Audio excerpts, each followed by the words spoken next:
Good morning दोस्तों, आपका स्वागत है सीजीपीटी के इस चैनल में। मेरा नाम आशुतोष दुबे है। मैं एक स्टूडेंट और एडवोकेटर दोनों हूँ। दोस्तों, जैसा कि मैंने दोपहर को आपको बोला था, मैं अपना काम पूरा करके छोड़ूंगा। मैंने बोला था कि आगे क्वेश्चंस मैंने 2022 के डिस्कस करने हैं आज के आज, भले ही वो रात के 12 बज जाए, तो मैं डिस्कस करूँगा। ये वीडियो उसी के लिए। दोस्तों, आप लोग मेरी बात बिल्कुल भी नहीं सुन रहे हो, आप वीडियो पूरा नहीं देख रहे हो। मैं बता रहा हूँ, आपको प्रॉब्लम होगा। आप एक बार शांति से वीडियो को लगा के कॉन्सेंट्रेट करके पूरा वीडियो को देखो, स्टार्टिंग से लेकर पूरा एंडिंग तक। तब आपको कुछ बातें क्लियर होंगी, तब आप कॉन्सेप्ट्स लगा पाओगे। ठीक है, चलो ये सब तो हो गई अपने आपके फ़ायदे की बात। अब मेरी फ़ायदे की बात ये है कि आप चैनल सब्सक्राइब करो, क्योंकि चैनल सब्सक्राइब करने से होता है, मेरे को मिलता है क्या, मोटिवेशन, जिससे मैं बनाता हूँ आगे और भी ऐसी वीडियोस। ठीक है, मैं आप इस साल अगर आप नए स्टूडेंट हो तो आप जल्दी जल्दी चैनल को सब्सक्राइब करके मेरे टेलीग्राम ग्रुप में ज्वाइन हो जाओ, क्योंकि मैं उसमें लगातार हर चैप्टर्स के फॉर्मूला शीट और शॉर्ट नोट्स हर दिन 2 से 3 चैप्टर के अपलोड करता हूँ, जो भी चैप्टर डिमांड में बच्चे लोग मेरे को बोलते हैं, है ना। तो अगर आपको भी वो चाहिए तो आप कृपया करके चैनल ज्वाइन हो जाएँ और आप मेरे टेलीग्राम ग्रुप में ज्वाइन हो जाए, तो आपको भी इसका फ़ायदा मिलने वाला है डेफिनेटली। चलो वीडियो स्टार्ट करते हैं। अभी मैंने क्वेश्चन जो है मॉर्निंग वाले टाइम पे 71 पे छोड़ा था, अब 72 से आगे का डिस्कस करेंगे। क्वेश्चन नंबर 72 था, हम लोग को वो बोल रहा था CuNH3 का whole 5Cl3 gives 3 moles of ion of dissolution in water। तो 1 mole of the same complex reacts with the 2 moles of AgNO3, तो solution yields 2 moles of AgCl। the structure of the complex is। तो इसमें structure क्या बनेगा complex का, तो इसका तो मेरे से क्वेश्चन नहीं बना ये वाला, लेकिन हाँ इसमें मैं आपको बता सकता हूँ कि कॉन्सेप्ट क्या लगेगा। तो कॉन्सेप्ट ये जो हमारा AgX वाला जो रिएक्शन रहता है ना, कोऑर्डिनेशन कंपाउंड के स्टार्टिंग में हम लोग को पढ़ाते हैं, ये एक हमारा कंपाउंड है। अगर इसके बाहर में, इसके कोऑर्डिनेशन स्फीयर के बाहर में अगर हमारे पास कोई CLX कंपाउंड है, BRX के एक्स मोल्स हैं, CL के एक्स मोल्स हैं, तो जब हम लोग उसको एक्सेस AgNO3 के साथ रिएक्ट कराते हैं, तो वो एक्स अमाउंट जितना हमारे पास क्लोरीन रहता है, उतना ही अमाउंट में AgCl जो है वो प्रेसिपिटेट हो जाता है। ठीक है, या फिर AgBr जो है प्रेसिपिटेट हो जाता है। AgCl का कलर रहता है वाइट और AgBr का कलर होता है पेल येलो। दोनों के अलग अलग कलर के हम लोग को प्रेसिपिटेट दिखने वाले हैं। उसके बाद फिर क्वेश्चन नंबर 73, इसमें हम लोग को हेबर्स प्रोसेस दिया हुआ है। सिंपली N2+3H2 को जब हम लोग रिएक्ट कराते हैं तो हम लोग को 2NH3 मिलता है। ये एक हमारी अमोनिया बनाने की प्रोसेस होती है और ये एक एक्सोथर्मिक रिएक्शन है, जैसे कि दिया ही हुआ है इसमें। -93.6 किलो जूल एनर्जी आपको लगानी पड़ेगी। ठीक है, मतलब देगा वो बाहर, एंडोथर्मिक रिएक्शन है। ठीक है, तो बताओ कि इसमें कौन सा ऐसा मैं ऑप्शन चुनूँ जिससे जो है ईल्ड जो है वो इंक्रीज़ हो जाए हमारे अमोनिया की। तो इंक्रीज़ करने के लिए क्या करेंगे अपन दोस्तों, ऑप्शन के हिसाब से चलते हैं। जैसे कि पहला ऑप्शन क्या बोलता है, इफ़ प्रेशर इज़ इंक्रीज्ड। अब समझो, अगर हम प्रेशर को इंक्रीज़ करते हैं तो क्या होगा, हमारा जो रिएक्शन है वो किस तरफ जाएगा, लेट सेटलर प्रिंसिपल के अकॉर्डिंग। जहाँ पर कम मोल्स हैं, नंबर ऑफ मोल्स कम है, उधर जाएगा। ठीक है, तो देखो नंबर ऑफ मोल्स किस तरफ ज़्यादा कम है, ठीक है, तो वो राइट साइड तरफ है, यानी कि रिएक्शन क्या होगी, फॉरवर्ड रिएक्शन होगी जैसे ही हम प्रेशर को इंक्रीज़ करते हैं, यानी कि जो रिएक्शन है वो आगे तरफ बढ़ेगी। तो ये इससे हमारा अमोनिया का अमाउंट बढ़ेगा, तो ये हमारे काम का नहीं है। अब अगर हम लोग टेम्परेचर डिक्रीज़ करते हैं तो शिफ्ट किस तरफ होगा रिएक्शन, राइट की तरफ। तो ये भी एक फॉरवर्ड रिएक्शन, ये भी लेचेटरली का प्रिंसिपल है। लेकिन अगर हम लोग प्रेशर को डिक्रीज़ करते हैं तो किस तरफ जाएगा रिएक्शन, जिस तरफ हमारे नंबर ऑफ मोल्स ज़्यादा है। तो नंबर ऑफ मोल्स किस तरफ ज़्यादा है, लेफ्ट हैंड साइड में। तो इससे क्या होगा, रिएक्शन की स्पीड जो है वो क्या हो जाएगी, जस्ट अपोजिट हो जाएगी, बैकवर्ड रिएक्शन हो जाएगा। और बैकवर्ड रिएक्शन होने की वजह से क्या होगा, हमारा जो प्रोसेस है वो उल्टा होने लगेगा और अमोनिया का फॉर्मेशन धीरे धीरे होकर कम होने लग जाएगा। तो हमारा सबसे करेक्ट ऑप्शन कौन सा रहने वाला है, ऑप्शन नंबर बी। अब क्वेश्चन नंबर 74 की तरफ बढ़ते हैं। तो क्वेश्चन नंबर 74 बोल रहा है इसमें से कौन सा कॉमन आयन इफेक्ट शो करेगा। तो कॉमन आयन इफेक्ट शो करने के लिए आप लोग को सबसे पहले पता होना चाहिए कॉमन आयन इफेक्ट क्या होता है।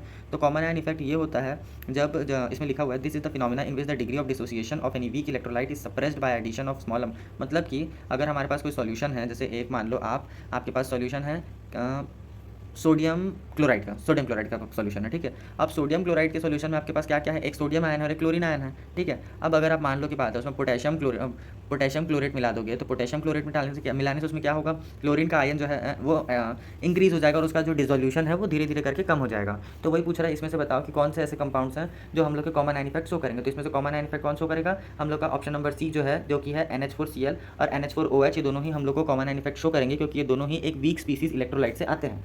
बाकी जितने भी हैं H2S HNO3 H2S HCl और KCN HCN, ये सभी स्ट्रॉन्ग स्पीसीज ऑफ एसिड और बेस से आते हैं। ठीक है, उसके बाद फिर पूछ रहा है कि हमारे को बाइंडिंग एनर्जी बता दो आप हाइड्रोजन न्यूक्लियस की। तो सबने मॉडर्न फिजिक्स या एटॉमिक स्ट्रक्चर में पढ़ा होगा, वो होता है 13.6 मेगा इलेक्ट्रॉन वोल्ट्स। उसके बाद स्टेटमेंट वाले क्वेश्चन आ रहे हैं। तो पहला स्टेटमेंट ये बोल रहा है कि in strongly acidic solution aniline becomes more reactive towards electrophile. अरे ये तो अगर आप लोग ने एनिलीन पढ़ रखा है तो आपको पता होगा कि हमारा स्ट्रॉन्गली एसिडिक मीडियम में एनिलीन का कुछ भी रिएक्शन काम नहीं करने वाला। क्यों, क्योंकि एसिडिक मीडियम पे उसकी एसिडिक स्ट्रेंथ खत्म हो जाती है और वो अपना लोन पेयर किसी को दे ही नहीं पाता, यानी कि यहाँ पर तो सिरे से खारिज हो जाएगा हमारे स्टेटमेंट 1। तो देखो स्टेटमेंट 1 फॉल्स किस में दिया हुआ है, स्टेटमेंट 1 फॉल्स सिर्फ ऑप्शन नंबर ए में दिया हुआ है, इसलिए इसका ऑप्शन नंबर ए जो है वो करेक्ट हो जाएगा। पढ़ भी लेते हैं मैंने क्या लिखा है। Aniline become less reactive towards the electrophile reagent because the strong acidic medium lone pair are unavailable, वही लिखा है मैंने, ठीक है। अब क्वेश्चन नंबर 78 बोल रहे हैं कि दोनों में से किसका स्ट्रक्चर जो है सिमिलर होने वाला है। तो हमारा जो स्ट्रक्चर है XeF2 का स्ट्रक्चर और CO2 का स्ट्रक्चर दोनों का सेम होने वाला है, क्योंकि दोनों में ही जो है हमारे जो नंबर ऑफ लोन पेयर जो है वो 0 है और नंबर ऑफ बॉन्ड पेयर जो है वो 2 है, जिसकी वजह से वो लीनियर स्ट्रक्चर बनाएगा। और दोनों ही हमारे क्या टाइप के बॉन्ड बनाने वाले हैं, लीनियर, और इसलिए दोनों का स्ट्रक्चर होगा सेम। अब बोलेगा हम लोग से कि फ्रीजिंग पॉइंट बताओ कि इसमें से अगर हम लोग मर्क्यूरिक आयोडाइड हम लोग अपने aqueous solution of potassium iodide में मिलाएंगे तो फ्रीजिंग पॉइंट बढ़ेगा कि कम होगा। तो हम बात बता दें आपको साफ साफ भाई कि जब हम लोग मर्क्यूरिक आयोडाइड को जब हम लोग रिएक्ट कराएंगे पोटेशियम आयोडाइड से, तो नंबर ऑफ आयन जो है उस सॉल्यूशन में क्या होगा, डिक्रीज हो जाएगा, है ना। नंबर ऑफ आयन जो है वो डिक्रीज होगा क्योंकि इसकी डिसोल्यूशन बढ़ रही है, और जिसकी वजह से वेंट ऑफ फैक्टर का वैल्यू जो होगा आई का वैल्यू वो क्या हो जाएगा, इंक्रीज हो जाएगा, सॉरी डिक्रीज हो जाएगा वेंट ऑफ फैक्टर का वैल्यू। वेंट ऑफ फैक्टर का वैल्यू डिक्रीज होने की वजह से डिप्रेशन इन फ्रीजिंग पॉइंट होगा वो भी डिक्रीज हो जाएगा, और डिप्रेशन इन फ्रीजिंग पॉइंट कम होने की वजह से फ्रीजिंग पॉइंट जो है वो क्या होगा, इंक्रीज हो जाएगा, ठीक है। उसके बाद फिर क्वेश्चन नंबर 79, इसमें हम लोग को बोल रहा है कि hydrogen atom returns to L shells from the shell of higher energy level. तो एल शेल कौन सा नंबर का शेल होता है, तो कौन कौन सा हाइड्रोजन के पहले होता है के, फिर एल, फिर एम, फिर एन। तो एल कितने नंबर का है, दूसरा, यानी दूसरा इसमें से कौन सा होने वाला है। अब आपको ये हाइड्रोजन सीरीज तो याद होनी चाहिए। तो पहला होता है लाइमन, फिर बामर, फिर ब्रैकेट, फिर पाशियो, ठीक है। तो इसमें से पहला कौन सा है, लाइमन, और दूसरा क्या है, बामर, यानी कि आंसर क्या होगा, बार्मर, यानी कि option number D is the correct option. उसके बाद फिर question number 80, benzene react with H2 at 150 degree Celsius 30 ATM pressure, nickel के साथ अगर रिएक्ट करेगा तो साइक्लोहेक्सेन बनेगा। ये डायरेक्ट मेरा हमारा जो शॉर्ट नोट्स है उसमें लिखा हुआ है, अगर आप पढ़ोगे तो आपको मिल जाएगा, आप साइक्लोहेक्सेन बना देगा, ठीक है। उसके बाद फिर हमारा क्वेश्चन नंबर 81 बोल रहा है कि हमारा जो ये फॉलोइंग रिएक्शन है बताओ ये किस में आता है। तो ये जो रिएक्शन है ये हमारी विलियमसन सिंथेसिस रिएक्शन है, जो कि हम लोग को क्या बना के देती है, ईथर बना करके देती है। ये जो रिएक्शन है इसके बारे में एक इंपॉर्टेंट बात, क्योंकि क्वेश्चन तो रिपीट नहीं होगा, तो इंपॉर्टेंट बात यह है कि सेकेंडरी और प्राइमरी जो है ये दोनों ही हमारे इस रिएक्शन में काम आने वाले हैं, सेकेंडरी अल्कोहल प्राइमरी, लेकिन हमारा टर्शरी काम नहीं आने वाला, क्योंकि टर्शरी में हम लोग को ईथर नहीं मिलेगा, टर्शरी में हम लोग को एल्कीन मिल जाएगा, ठीक है। अब क्वेश्चन नंबर 82 हम लोग को देख रखा है, कार्बन हमारे पास 39.13% है, हाइड्रोजन 2.69% है, और रिमेनिंग हमारा ऑक्सीजन कितना है, और वेपर डेंसिटी देख रखा है। तो मॉलिक्यूलर फार्मूला पूछ रहा है हमारे से कंपाउंड का, तो बता देंगे। जब हम लोग को कार्बन का परसेंट पता है, हाइड्रोजन का पता है, तो ऑक्सीजन का पता कर लेंगे। 100 में से दोनों को माइनस करेंगे तो कितना आ गया, 58.18%। अब हम लोग को वेपर डेंसिटी पता है, तो वेपर डेंसिटी पता है तो मॉलिक्यूलर मास भी पता कर लेंगे, क्योंकि मॉलिक्यूलर मास क्या होता है, वेपर डेंसिटी का ट्वाइस होता है। तो मॉलिक्यूलर मास 46, तो इंटू 2 कितना हो गया, 92। तो अब हम लोग को ये सब तो पता है, अब हम लगा देंगे क्या, एम्पेरिकल फार्मूला लगा दो। तो कार्बन का क्या होगा, percentage of carbon by 100 into कितना हमारा मॉलिक्यूलर मास है बाई उसका एटॉमिक मास, वैसे ही हाइड्रोजन का और ऑक्सीजन का। अब जब आप तीनों इनको लगाओगे, क्योंकि यही प्रोसेस है, मैं इसको इसलिए दिखाया क्योंकि ऐसा नहीं कि मेरे से गलती हो गई, ये आपको इसलिए बताया ताकि आप ऐसी गलती अपने एग्जामिनेशन पे रिपीट ना करो, ठीक है, इसलिए मैं इसको आपको बताया हुआ हूँ।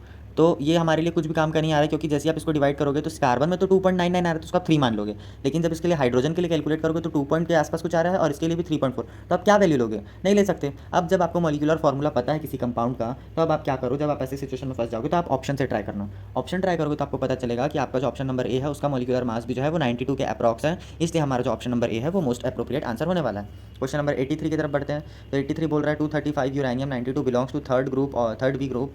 तो बोल रहा है कि एक बार अल्फा पार्टिकल डीके हुआ, फिर 2 बार बीटा पार्टिकल डीके हुआ, तो बताओ अब वो कौन से ग्रुप में रहने वाला है। तो एक बार अल्फा पार्टिकल डीके हुआ, तो ये भी मेरे आपको शॉर्ट नोट्स में मिलेगा कि अल्फा पार्टिकल अगर लूज करता है तो हमारा एटॉमिक नंबर तो 2 कम होता है, लेकिन पीरियोडिक हमारा मास नंबर 4 कम होता है। और जब हमारा बीटा डीके होता है तो बीटा डीके में हमारा जो एटॉमिक नंबर है वो हमारा कम होता है 1, और मास नंबर को फ़र्क भी नहीं पड़ता। तो जैसे ही आप इसको अल्फा डीके कराओगे तो कितना हुआ, 2 कम हुआ, तो कितना हो गया हमारा, सॉरी हाँ 2 कम हुआ तो 92 से 90 हो जाएगा, और मॉलिक्यूलर 235 से 231 हो जाएगा। जब इसमें 2 बार फिर से हमारा रिएक्शन होगा, बीटा डीके होगा, तो फिर से 92 हो जाएगा, यानी कि वो जब 3B में था वो 3B में वापस ये पहुँच जाएगा।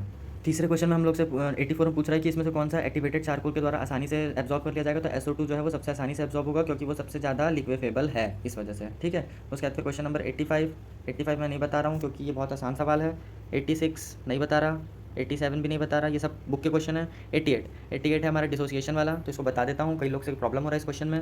तो CH4 हम लोग को 360 डिवाइड, कई लोग इसमें क्या कर रहे हैं, रिएक्शन लिख रहे हो भाई, अरे यार ऐसा मत करो। आप क्या मैथमेटिक्स थोड़े सॉल्व कर रहे हो, आप मेरे से क्या बोलते हैं कि स्टूडेंट सर कार्बन को x मान लेता हूँ और h को y मान लेता हूँ, फिर एक इक्वेशन लिखता हूँ x + 4y = 360, और दूसरी इक्वेशन लिखता हूँ 2x + 6y = 620, वहाँ से x और y की वैल्यू फाइंड करता हूँ और चुपचाप x + x कर देता हूँ। अरे भाई हम केमिस्ट्री सॉल्व कर रहे हैं यार, केमिस्ट्री हिसाब से कर ले, है ना। तो इसमें क्या करना है आपको, एक CH बॉन्डिंग आपको निकाल लेनी, जैसे 4 की आपको पता है 360, तो एक की कितनी होगी 90, 360 डिवाइडेड बाई 4 90 हो जाएगा। और वैसे ही जब आप इसके लिए निकालोगे तो इसके लिए क्या करना है, इसमें CC का होशियारी कर देना। क्या करना, 620 निकाले, 620 आपको दिया हुआ है, माइनस 6 तो हमारे CH के बॉन्डिंग है, तो CH के 6 इंटू कर दिया, तो कितना हो गया 540, 620 माइनस 540 80 किलो, 80 किलो कैलोरी पर मोल। आंसर आ गया। कौन सा ऑप्शन है हमारा, option number D correct answer है। उसके बाद फिर नियोपिरीन क्या है, इसमें से कौन सा नियोपिरीन है, तो ये पॉलीमर के मेरे डायरेक्ट नोट्स में मिल जाएगा आपको कि नियोपिरीन क्या है। तो नियोपिरीन हमारा क्लोरोपिरीन से बनता है, एक पॉलीमर है ना।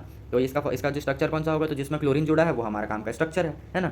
उसके बाद क्वेश्चन नंबर 91 इसमें से बोल रहा है कि स्ट्रक्चरल आइसोमर्स आर पॉसिबल, इसमें से इसके कितने स्ट्रक्चरल आइसोमर्स पॉसिबल होंगे, तो 4 स्ट्रक्चरल आइसोमरिज्म पॉसिबल होंगे। इसके कौन कौन से होंगे मैंने बना रखे हैं, देख लो, ठीक है। फिर क्वेश्चन नंबर 92 बोल रहा है कि ionization potential which has highest, तो आयोनाइजेशन पोटेंशियल सबसे पहले क्या होता है ये आप लोग को पता होना चाहिए। तो आयोनाइजेशन पोटेंशियल वो होता है एनर्जी जिसमें हम लोग जो एक इलेक्ट्रॉन होता है जो अनपेयर्ड होता है उसको निकालने के लिए कितनी एनर्जी लगती है ये बताना पड़ता है। तो इसमें सबसे ज़्यादा एनर्जी जो इलेक्ट्रॉन निकालने में हम लोग को लगेगी वो लगेगी हीलियम, इसलिए उसका जो आयोनाइजेशन एंथैल्पी है वो सबसे ज़्यादा हाईएस्ट होगा। फिर क्वेश्चन नंबर 94 इसमें बताओ कि कौन सा मिसमैच्ड हो गया है। तो देखो Na का आपको पता होना चाहिए फॉर्मूला, क्योंकि आप केमिकल काइनेटिक्स एक इंपॉर्टेंट फार्मूला है, आप लगा लो उसका फॉर्मूला। तो इसमें जो दिया हुआ है mole 1 minus N, L N minus 1 और टी 1 माइनस 1, ये बिल्कुल करेक्ट फार्मूला है, यानी कि ऑप्शन नंबर ई जो है करेक्ट है। अब ऑप्शन नंबर ई से आप अगर बाकी ऑप्शन को भी चेक करोगे तो आपको पता चले, क्योंकि ऑप्शन जो हमारा बी और हमारा जो डी है ये दोनों इनकरेक्ट है, यानी कि हमारा ऑप्शन नंबर बी जो है वो करेक्ट होने वाला है आंसर। अब क्वेश्चन नंबर 98 तो फैक्टर बोल रहा है TF बाई KF क्या रिप्रेजेंट करता है। तो delta TF is equals to क्या होता है, मोलैरिटी इनटू, मतलब कि डेल्टा TF डायरेक्टली प्रोपोर्शनल होता है मोलैरिटी के, और जब हम लोग प्रोपोर्शनैलिटी का साइन हटाएंगे तो delta TF is equals to KF into M, where K is the constant, ठीक है। अब आप उधर से क्या करो, डेल्टा TF बाई KF कर दो, तो इज इक्वल्स टू क्या हो गया मोलैरिटी, यानी फैक्टर किसका रिप्रेजेंट करता है हम लोग को मोलैरिटी का, ठीक है। क्वेश्चन नंबर 99 इसमें जो हमारा जो डी होने वाला है वो डी जो होगा N प्लस हमारा ऊपर डाइजोनियम बनेगा, और जब हम लोग उसको एक बार और CN और KCN के साथ रिएक्शन कराएंगे तो वो हमारे किस में कन्वर्ट हो जाएगा, COOH बेंजीन CH3 में, ठीक है। यानी कि ऑप्शन नंबर ए हमारा जो है वो करेक्ट ऑप्शन होने वाला है। फिर क्वेश्चन नंबर 100 लास्ट क्वेश्चन, तो हम लोग से पूछ रहा था process of converting hydrate alumina की प्रोसेस को कन्वर्ट करने में इनटू एनहाइड्रस एल्यूमिना में, तो उस प्रोसेस को क्या बोलते हैं, तो इस प्रोसेस को क्या बोलते हैं कैल्सिनेशन, यानी कि option number D is the correct answer, ठीक है। तो ये था दोस्तों हमारा वीडियो, मिलते हैं अगली वीडियो में, तब तक के लिए थैंक यू, जुड़े रहिए वीडियो से, लाइक करिए।